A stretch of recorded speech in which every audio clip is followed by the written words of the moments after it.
smo razmišljali, da se že dolgo nismo lotili segmenta, ki bi ustrezal tistim bolj zahtevnim, ki bi hoteli voziti križanca, ker je to zdaj pač moderno, pa da bi bil prenizki, pa ne prevelik, pa da bi fajn izgledal in da ne bi bil štorast, hkrati pa dovolj poseben, da bi se v njem počutili super, pa da bi lahko sosedje še vedno bili malo zavistni. Ta segment ni tako ogromen kot pri klasičnih križancih ali pa kje drugje. Tokrat smo zbrali 5 najbolj zanimivih predstavnikov in mogoče cifra res ni tako velika kot pred časom pri klasičnih kombi limuzinah, ampak smo tudi s to številko zajeli večino tistega, po čemer najbolj hrepenite kupci, predvsem ženske. Ja? Tole je teh famoznih 5 z različnimi pogonskimi alternativami, ker določene znamke ponujajo hibride, ene prisegajo na dizle, vse več pa je tudi tukaj bencinskih strojev. Prvi je Audi Q3. Pri Audiju niti ne vstopni model v svet križancev, ker imajo še manjši Q2, no je pa ta ob zadnji prenovi postal še bistveno bolj atraktiven in zanimiv. Očitno so se Nemci končno odločili, da tudi tistim, ki pri njih ne kupujejo ravno križance za 100 ali več tisočakov, namenijo nekaj več pompa. Q3 zato ponuja atraktivno masko, v izvedenki Sportback je lahko še bolj ostro zašiljen, predvsem pa znotraj eleganten in z razkošnimi materiali. Če je tudi po prostornosti, povemo naslednji teden, ko zaključimo z meritvami.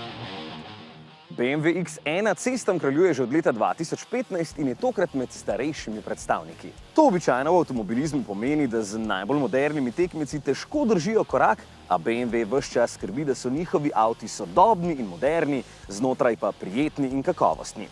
Če to drži tudi za X1, povemo kmalu, sicer pa lahko že takoj povem, da je vozniško med bolj ostrimi in če vam je to všeč, potem je še vedno zelo korekten predstavnik segmenta. No, ampak vozniška živahnost ni njegova edina vrlina. Potem pa Lexus UX. Tale pa je poseben. Ne samo zaradi pogona, ki je tokrat edini hibridni, pač pa zaradi celotne filozofije znamke. Ta na najvišja mesta pri svojih vozilih vedno postavlja zanesljivost in znotraj velik udar na vsa voznikova čutila. V dobrem smislu, seveda. Pri Lexusu skrbijo, da je stopnja ugodja vedno visoka. Je pa med nižjimi tokrat, v testu smo se pošalili, da je komaj dovolj visok, da mu še lahko rečemo križanec. No, oblikovno je z lahkoto med njimi, pa še fajn izgleda, zato se med ostalimi počuti super. Mercedes-Benz GLA je naslednji.